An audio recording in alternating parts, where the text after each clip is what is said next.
Meet the sheriffs. My name's Mr. Griggs. My colleague and I are enforcement agents. Here with a High Court order today. They work for the High Court, and if a judge says you're owed money, it's the sheriff's job to go and get it. Hey, all the keys. I'm going to be calling a locksmith. They can demand payment on the spot. What can you pay us now? We're going to get the cash, are you? Are you paying the bill? Or remove assets instead. You've got 30 minutes to make the payment. And we'll start removing stuff from the building. You'll have a week to pay in full before it gets sold at auction. Obstructing their work can be a criminal offence. I wouldn't do that if I were you. Don't lie to me. No mess tins. Every year, sheriffs in England and Wales recover unpaid debts totalling more than £80 million. Coming up, mother of two, Jenny Walker, was shocked by the state of her new rented home. I was devastated, absolutely mortified. I just kept thinking, what have I done? But when she moved out, she didn't get her deposit back, so the sheriffs tracked down her landlord. Turn off. Oh, you don't need to be rude to him. Tommy and Dave take possession of a fine art collection to pay off a multi-million-pound debt. She don't look very happy, does she? But one of the paintings is missing. The defendant has come and took one of the pictures, and we know that's at least £1 million. Mike gets tough when payment talks hit a brick wall. Are you paying the bill? No. No. We'll start a removal then. Yeah. And it looks like a car servicing company has disappeared. Not. But things are looking up when Jess finally catches up with the owner.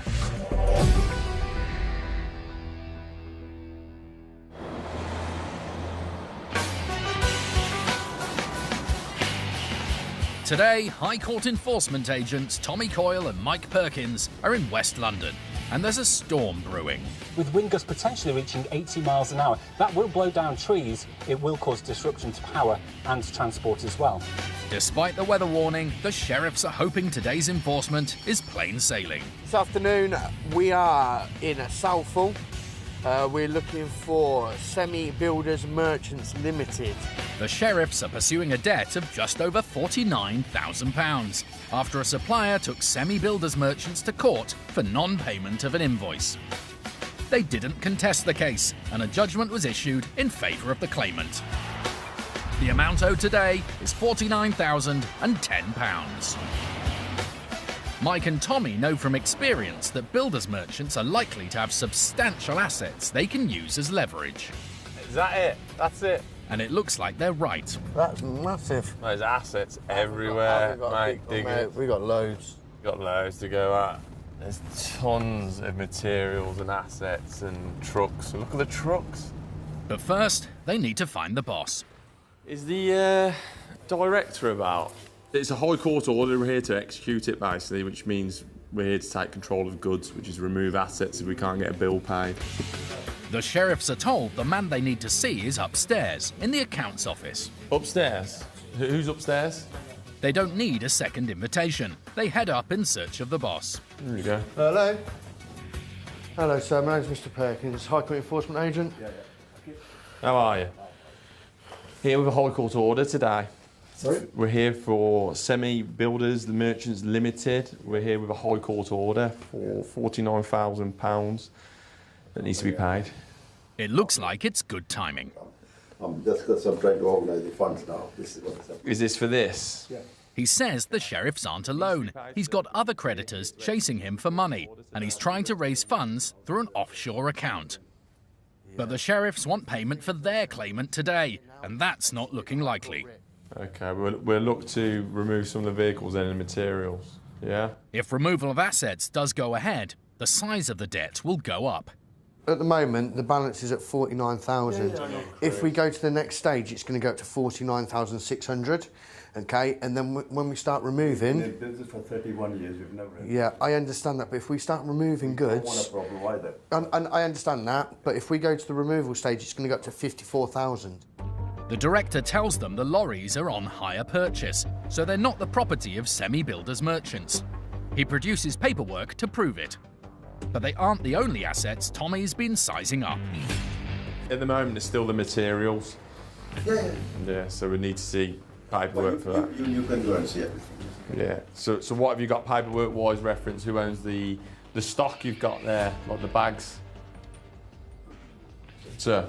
No, you have your choice. Yeah. Well, we need to tell you because I don't want to go removing stuff. No, you got a choice. Either you got a choice to wait and They won't wait. Sir, we haven't got a choice, okay? The option is to you to either pay in full, okay, or we're going to start removing goods. That's it. That's it. It's up to you to make the choice if you want to pay, or for us to put more charges on top of the fault and remove goods. If you try to be arrogant... I'm not being arrogant, sir. I'm With stating facts. respect to you, I'm more worried about people I want to pay others. Are you going to pay the bill? I'm not worried about you. Are you paying the bill? No. No. We'll start a removal then. The negotiations didn't go well. Stated that he wants to pay, but we don't know when he's going to pay. He said that he's got something in for offshore accounts, but he doesn't know if he's going to get the money in for that either. So therefore, we've given him the opportunity to pay in full at the lower rate. He's refused point blank to make the payment today. So therefore, we're going to have to obviously escalate it to removal stage.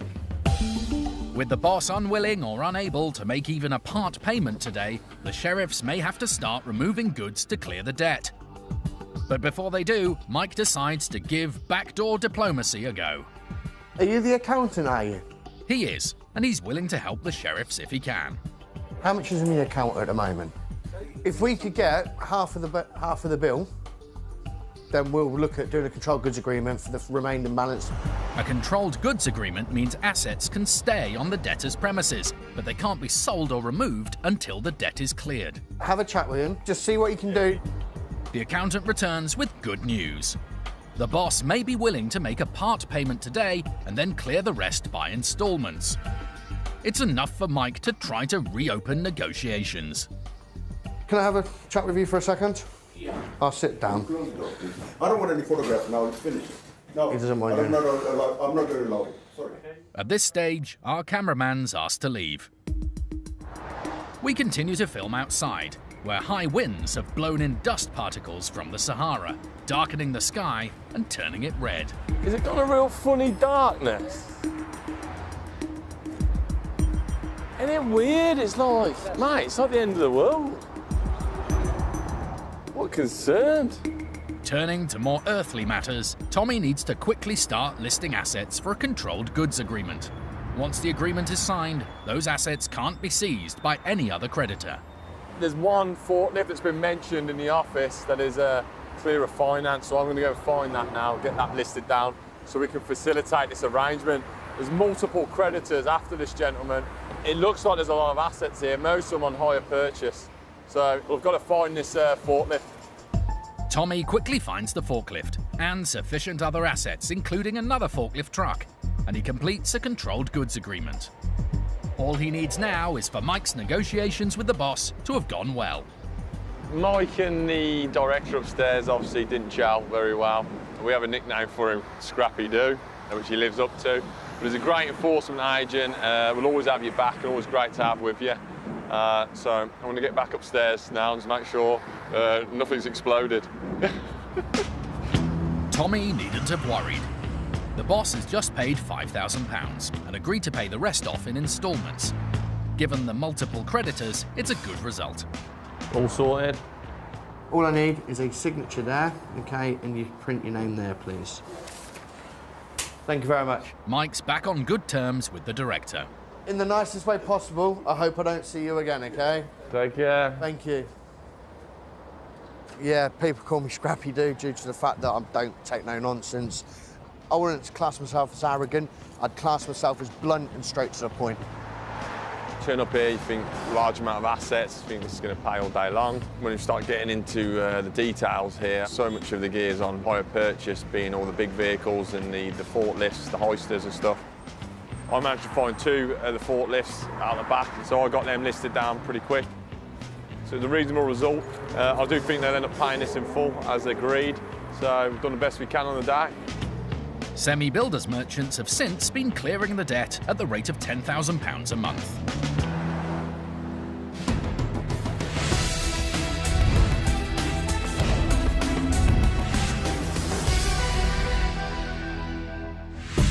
Using the county courts to try and recover money you're owed isn't difficult.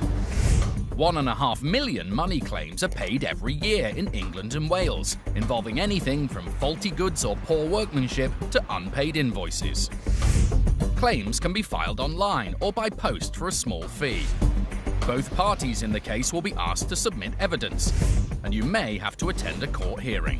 If you're successful, a county court judgment, or CCJ, will be issued against the debtor. If they still don't pay, that's when you call the sheriffs.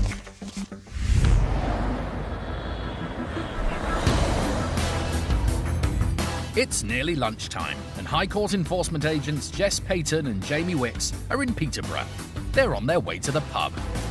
They're looking for the pub's landlord, Mr. Colin Payne.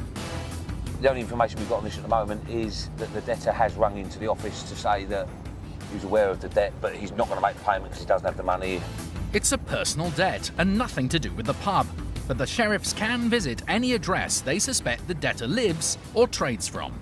So I would imagine that asset-wise there'd be more than enough to cover this debt. If it's a tenancy, everything in that pub will belong to him. We've Googled it and had a look at the picture of the pub, and it looks quite a nice pub, so hopefully we should get a payment on this one, and the claimant should be happy.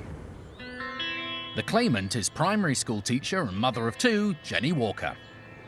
Jenny had been renting a 3-bed property in Peterborough for the past 6 years. But when her landlord decided to put it on the market, she had to move out quickly and find somewhere else to live. I didn't know where we were going to be. I didn't know whether the children were going to have to move schools or whether they were going to have to live with their dads for a while I sorted something out. She couldn't find a suitable property, so she decided to appeal for help on social media.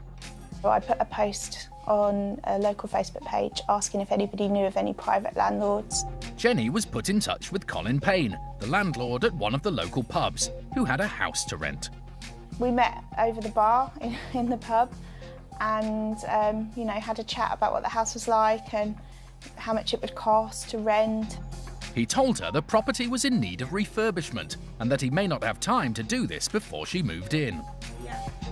Jenny and her 2 children arranged to view the house. Colin Payne met her there and showed her round. The house was very full up and very dated. He explained that all of his furniture and belongings would be gone. He was hoping to get it decorated, but he wasn't sure if he'd have time. Everywhere was a bit dirty and a bit grubby. It did put me off, but I knew I could fix it. A bit of elbow grease and it would be okay. I needed somewhere to live and I needed somewhere quite quickly.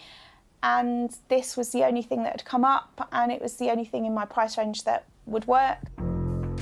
She agreed to rent the property at £800 a month and pay a month's rent in advance as a deposit. On the day that I went to get the keys and to move in, Colin said that he would reduce that to £600 because he hadn't had time to decorate. Jenny says there was no formal tenancy agreement, but despite this, she handed over the deposit and the first month's rent. It was a total of £1,400. I didn't feel comfortable with moving in with no tenancy agreement, but in the situation I was in, I kind of had no choice.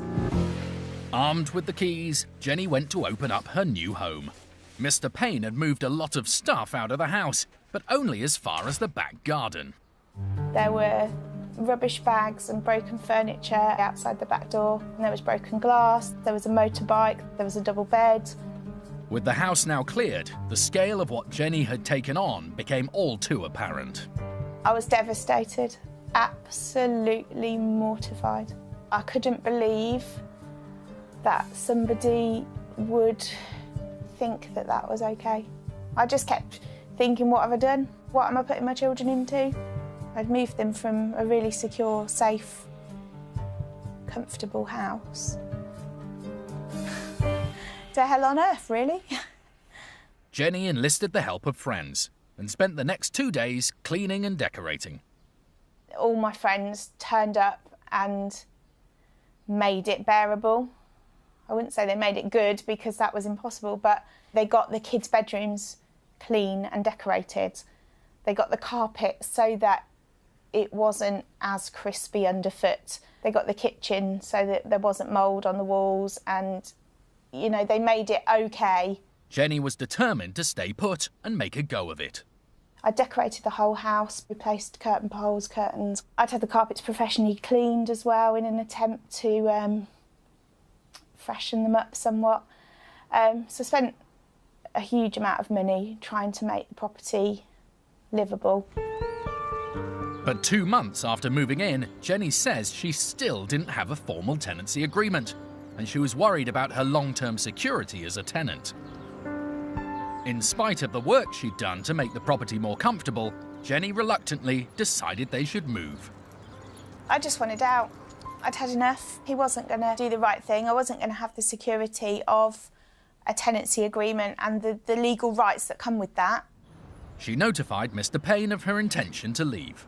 I let him know at the end of May that I would be moving out on the 1st of July and that I'd like my deposit back.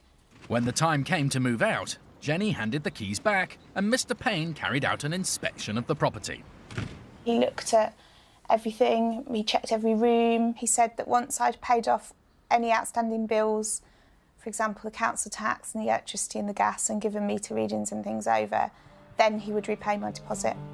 Jenny says she did this, but the deposit wasn't returned. He wasn't forthcoming, he wasn't answering emails, he wasn't answering telephone calls. It was £600, I needed that £600 back. Jenny took the matter to the small claims court, but couldn't believe what happened next. His response to my claim was that I had left it in a worse state of repair than it was when I took on the property.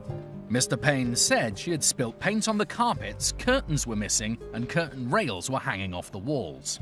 I did throw the shower curtain in the bin, yes, but I replaced it with a brand new one. My friend's husband came round and put up curtain poles that I'd bought for the property, and I did throw a carpet in the bin after a discussion with Mr. Payne about it smelling of cat wee. So yes, I did do those things, but not quite in the context that they were used against me.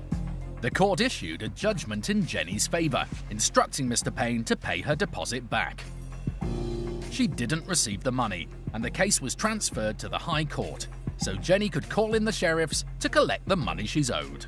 I watched the TV programmes, and my mum watches them quite a lot, and she suggested that I pay the High Court fee, so I'm just hoping that the sheriffs can do what they couldn't and put an end to it all. They seem to be quite successful, so fingers crossed. The amount owed today is £1,098. Jess and Jamie are in Peterborough on the trail of Jenny Walker's former landlord, Colin Payne. I'll say it looks pretty close to me. Look, have a look. It's just coming up to midday, but it looks as if Mr. Payne's pub is closed. It's not looking very open to me. Give him a rattle on there, Jamie. There's someone in that house. The lady said it opens at midday nearly every day. Midday? Nearly every day, yeah. And it's midday now, so. Thursday lunchtime, you'd think the pub would be open, wouldn't you? There's a second address on the sheriff's instructions, so they head round there. We're going to go round to this other address, which is additional defendant address. So we're hoping he's going to be at home there now as the pub's not open. Otherwise, we'll come back to the pub again and wait. This is the house that Jenny Walker was renting. Hi, love. I'm Mr. Payton from the Sheriff's Office. I'm looking for Colin Payne.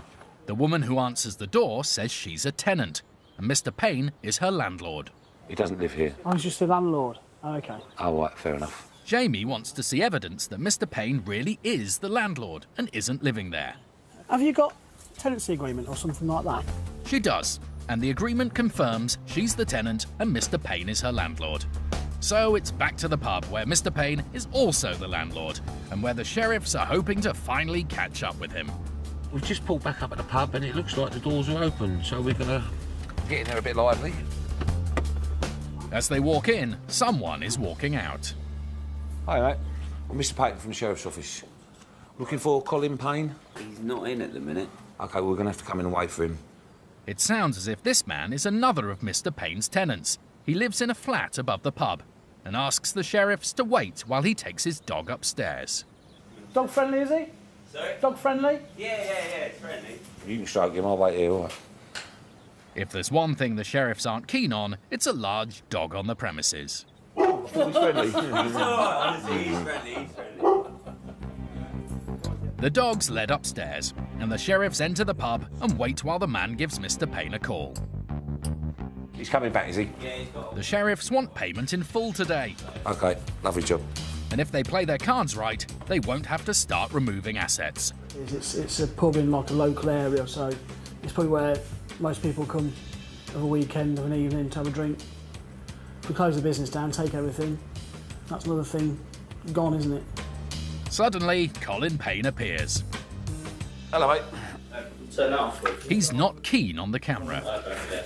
All right, you don't need to be rude to him. He's going to film outside, all right? I've just asked him to turn it off. Yeah, you go outside and do it. Jess tells Mr. Payne he wants payment in full today. At the moment, it's at 1,098.79. If you pay that now, we'll be gone. Job done. Job done. After ringing the sheriff's office earlier to say he couldn't afford to pay, Mr. Payne surprises everyone with a sudden change of heart. He says he'll make the payment in full and has the cash upstairs, ready and waiting. Straight away, said, no, I'll pay you now, I'm going to pay you in cash. So he's just gone upstairs to get the cash. I'm just going to got the receipt book and we're just going to write him out a receipt. Didn't expect that, but hey-ho. A few minutes later, the sheriffs emerge, clutching a wad of cash. No, it's windy, so don't lose it. Oh, we'll lose that, though, I know. It means Jenny Walker will finally get her deposit back, several months after moving out of Mr. Payne's property and handing back the keys. He's paid in full. Didn't really climb over it, did he? No issues at all, He no. just said, I want to get it settled. Good result for the Yeah, claimant. good result for the claimant, and we're going to the next one now. Jenny Walker is delighted that all it took for her former landlord to pay up was a visit from the sheriffs. I'm feeling ecstatic about getting my money back, finally, because it's been so long. I've paid everyone off anyway, so everybody I owed money to I've repaid. So that's our money now, so it means I can put a little back into enjoyment and leisure that we didn't have before because I was paying people off. Colin Payne told us Miss Walker had been consistently late with her rent by up to 20 days and that she refused to sign a copy of the government's tenancy agreement.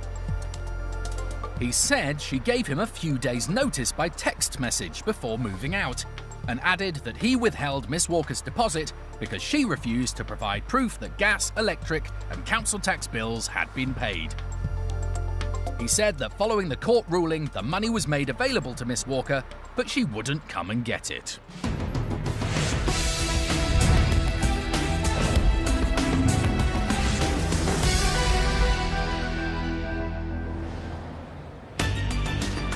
If you have an unpaid debt, you can call in the sheriffs to collect the money on your behalf, as long as it's more than £600. In most cases, the debt is much higher, typically thousands of pounds. But today's different. High Court enforcement agents Tommy Coyle and Dave Steele are in pursuit of a debt that runs not into thousands, but millions. This morning we're on our way to Bury. Quite an interesting case today. A very high value case in the region of £14 million. To be exact, 13.9 million. This case is the largest one I've done in the 11 years I've been an agent. Basically, we're just going out to a gallery stroke museum. They have these assets which are paintings, which are potentially very high value. The key word here is potentially. The truth is, until the sheriffs remove the paintings and get them valued, they won't really know what they're worth. We know payment's not forthcoming from being in contact with the defendant, so we're just going to remove the assets, take control of them, remove them, and look to put them through auction. The debtor is UK-based businessman Vincent Petrillo. He owes money to investors in a high-rise building project in Belarus. They've pursued the debt through the English courts, and a judgment's been made in their favour. The amount owed today is £13,915,537.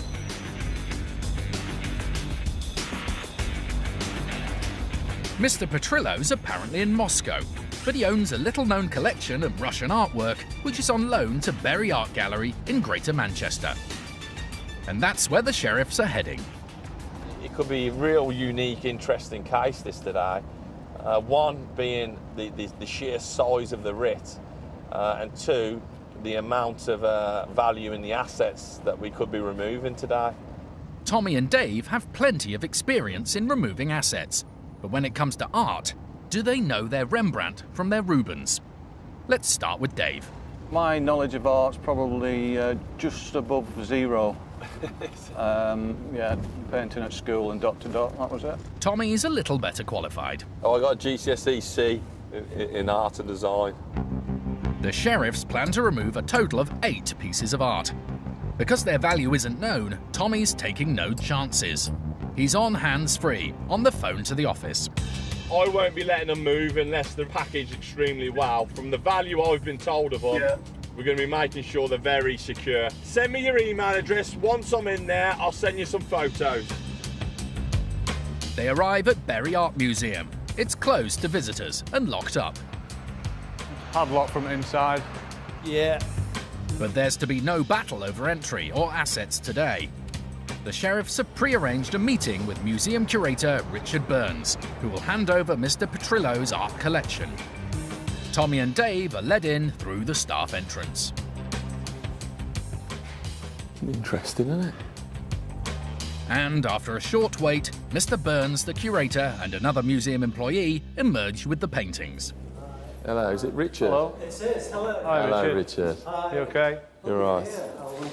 Do you want it? Should we just show you some identification, Richard? Yes, definitely. There you go. I'm expecting you. Okay. Anxious that these original works of art aren't damaged in transit, the curator gives Dave some advice on how to handle them. Yeah, needs special sort of packaging on them. Stacking, they need to be frame to frame. You don't want to pierce the canvas. Dave's given a pair of cotton gloves as an extra precaution to avoid damaging the pictures. Go on, thank you very much. For insurance purposes, Tommy and Dave need to provide their office with photographs and dimensions for each painting. And the rear, please. 67 centimetres in width. In width? Yeah. By 99 in length. That's the mama. And that's the mama. She don't look very happy, does she? One of the 8 paintings the sheriffs were hoping to remove is missing, and it's the one that's potentially the most valuable. The defendant has come and took one of the pictures, and we know that's a reasonable value, at least £1 million.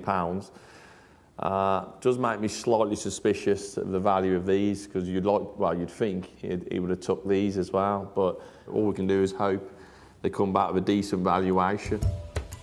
The discovery is a blow for the sheriffs, but as far as the curator's concerned, these works of art are precious, regardless of their monetary value. Well, they're good examples of mid-20th century modernism with a social history slant. We used them quite a lot during the period of time that they've been here. No, I will miss them, actually, yes. Sorry to see them go. OK. Pictures of the etchings. It's a bit saucy, that one, isn't it? Tommy may not have an appreciation of fine art, but he wants to recover as much of the debt as he can, so he's keen to know what these pieces are worth. Do you have any idea of the value of these? No. And actually, I wouldn't be able to tell you if I did. No. But my idea of the value is certainly a lot less than Mr. Petrillo's, I think. Yes. I mean, if you was just to have a guess, No, you couldn't do it, no? I couldn't possibly. The curator's reluctant to do an on-the-spot valuation, but the sheriffs need to decide how much to insure the paintings for before they remove them. We still have an ongoing issue at the moment with the valuation to get these goods into transport. Initially, they thought the true value of these could be very high. We still don't know. The only valuation we have at the moment is what the gallery is insuring them for, which is from a date of May 1996, which was for £12,000. While Tommy and Dave wait for the office to arrange the insurance, they prepare the paintings for transportation.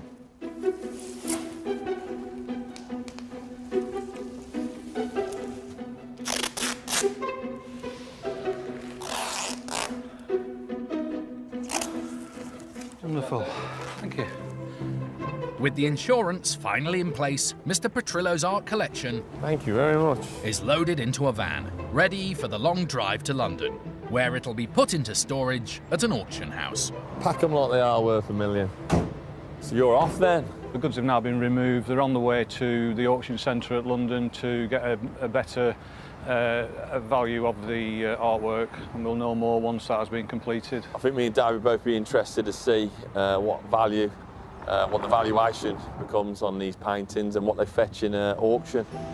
Mr. Petrillo's art collection was finally auctioned, but as the sheriff suspected, the amount it fetched fell well short of the millions required to cover the debt.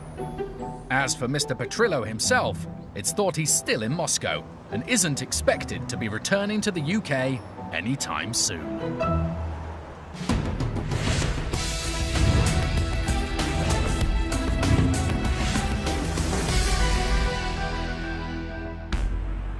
If you've won a county court judgment and haven't been paid, for £66 you can get the case transferred up to the High Court, which will issue a writ for enforcement by the sheriffs. Hello? I'm enforcement agent enforcing a High Court writ. I'm here just to execute the court order. They've got more powers than county court bailiffs. We're going to force entry into the shop in about the next 10-15 minutes. I have the right, under the writ, to investigate. If you obstruct myself or my colleague, it is a criminal offence. And there's no limit to the size of the debts they can pursue. £14 million. It's the largest job I've ever done. He can pay it directly into our account from Spain. If they're successful, they will recover your money and costs from the debtor. Thanks. Thank you. As well as their own fees that are set by the government. It was that amount there until 5:30. I don't stand here for 3 hours for nothing. If the sheriffs can't get your money, they'll ask you to pay a fee of £75 plus VAT.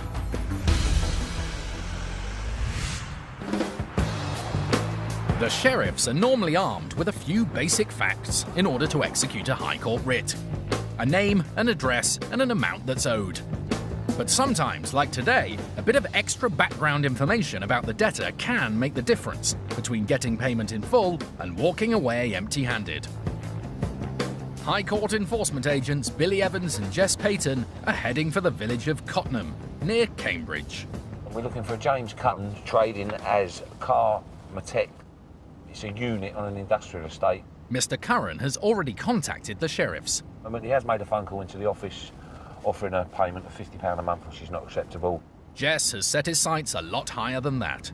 We'd like to find the owner there to start with and get paid in full. We've got some phone numbers here as well. If he's not there, we'll make a phone call, get him down there. If it is a body shop or if it is car repairs or anything, there's going to be assets there that we can remove if need be. In fact, Carmatech specialises in servicing and repairing vehicles of all makes and models. The amount owed today is £2,621. The size of today's debt is more than Jess paid for his first set of wheels. My first car was a Singer Vogue. It didn't even have letters on their registration, it was all numbers.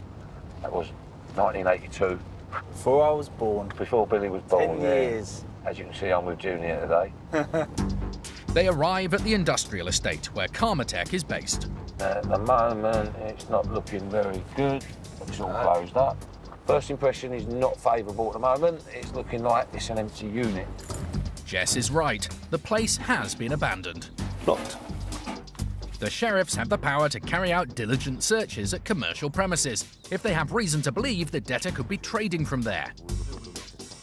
So, to find out if the debtor is still trading from this unit, Jess checks the mail, and none of it is addressed to Mr. Curran or to Carmatech. Let's try banging it just in case. With no one here and no Carmatech signage, it's starting to look as if the debtor has shut up shop for good. Absolutely nothing round the back, it's just all weeds, and so I'm going to try his home number. The sheriffs make several attempts to contact him by phone, but he's not picking up. I've got two numbers here, I've tried both numbers. The mobile number is answering as Carmatech, and the work number is answering as Carmatech, but basically going to answer machine. Jess and Billy aren't going to give up that easily. For all we know, he may have not been able to afford this unit, so therefore he's gone to his home and he could be trading from home. Because Mr. Curran is named on the High Court writ, the sheriffs have the right to visit any address where they believe he's living or trading from. The problem is, they don't have his home address on file. Billy gives the office a call. Is there any chance that we can do a quick trace on his name to find a home address that we can do a visit to? 5-10 minutes, yeah, that's not a problem. Normally, the sheriffs send the debtor a notice of enforcement before they visit in person. In this case, that notice was sent to Mr. Curran's business address, which is no longer in use. They know Mr. Curran has received it because he contacted the office to offer a payment plan of £50 a month. But he won't be expecting the sheriffs to turn up at his home address. Yeah, shock factor's the best. If you give them any pre-warning, the chances are assets could disappear. Exactly, so it's all about the shock factor. Jess and Billy finally managed to get Mr. Curran's home address and head straight there. Right, it's down here on the left apparently. I'm hoping it might be quite a big house because these houses are quite big. Yeah. You keep going. Right, slow down now, rear, in here. This one? Yeah. Oh, BMW. There are plenty of cars on the drive and round the back of the house behind the gates. It looks as if Karmatech and Mr. Curran are still in business. Hello, mate. Mr. Curran. The man says he's not Mr. Curran. And he directs Jess back round to the front of the house. And the man they're looking for answers the front door. Right, I'm Mr. Payton from the Sheriff's Office. That's Mr. Evans from the Sheriff's Office. OK. Our cameraman is initially shown inside by Mr. Curran, then immediately asked to leave. We continue to film from the street, while Jess gets down to business inside.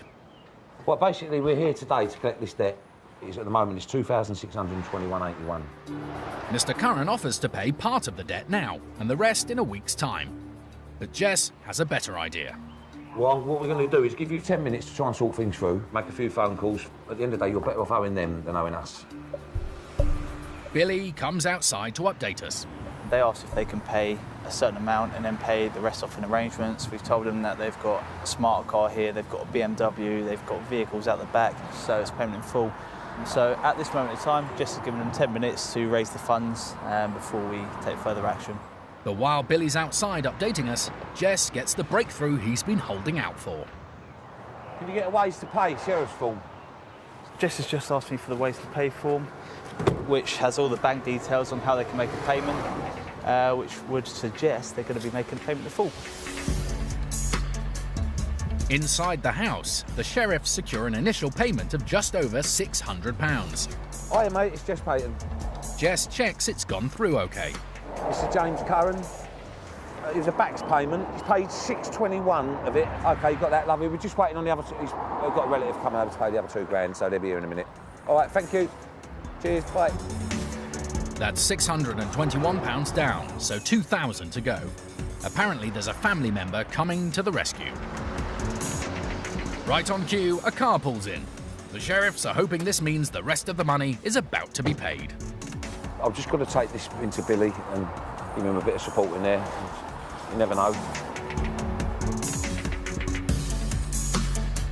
15 minutes later, the debt is cleared. All £2,621.81 of it, and payment is safely in the sheriff's account. Jess and Billy know that if they hadn't got hold of a home address for Mr. Curran, today might have turned out very differently. Just having that extra bit of knowledge, thinking outside the box, we've now got a result. It could have been an easy case of going to that address and returning the file, but just doing that little bit of digging has now got us paid in full and one happy client. James Curran told us Karmatech had made mistakes in the handling of its finances, and measures had been taken to prevent situations like this arising in the future.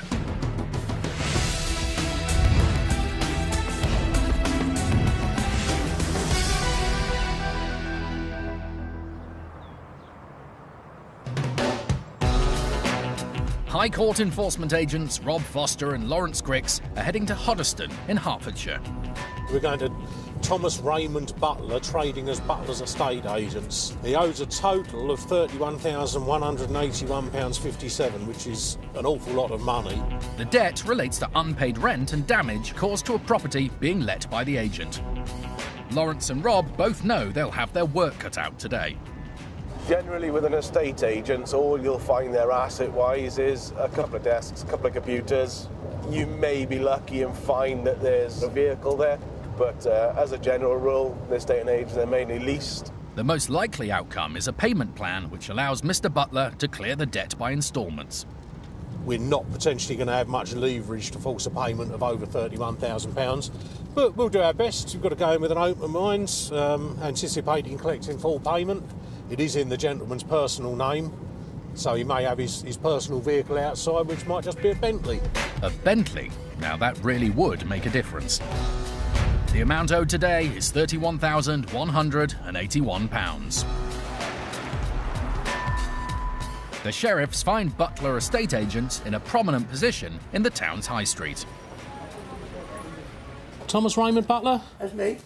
I'll show you some ID. So my name's Mr Grix.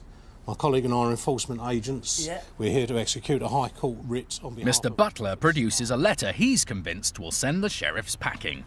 That's the latest. It's a covering letter and an application form to have the judgment set aside, which would mean the case going back to court and being reheard. While Lawrence reads the letter, we're asked to leave. So we go outside and continue to film from the street. Right, that doesn't stop enforcement action today, sir. The amount outstanding is £31,181.57. If Mr. Butler's application were to be successful and the writ set aside within 14 days, then any money he paid to clear the debt today would be returned.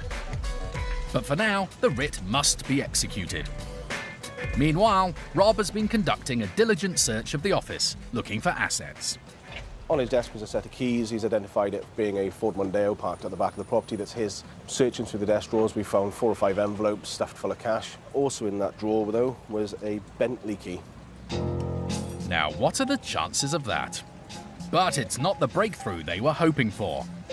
Mr. Butler tells the sheriffs that although he has a Bentley key, he doesn't have a Bentley to go with it. He states this is from a deceased friend of his, but won't give us any more information. So we are going to go and have a look around just to see if it is in the surrounding areas. Alternatively, we may see if we can find a home address and see if we can locate it there. Either way, due diligence, we'll go and have a look for it and see if we can locate the vehicle. It turns out the envelopes full of cash are customer deposits and can't be used to help pay off the debt. Instead, Rob checks the parking area behind the estate agents. I can't see no Bentley. But he can see a Ford Mondeo. If only it was the other way around. Rob does an HPI check on the vehicle, and it's clear of finance, but it's in poor condition. There is significant damage to the vehicle, which is going to hammer its value, but we could be talking £2,000 value for the vehicle.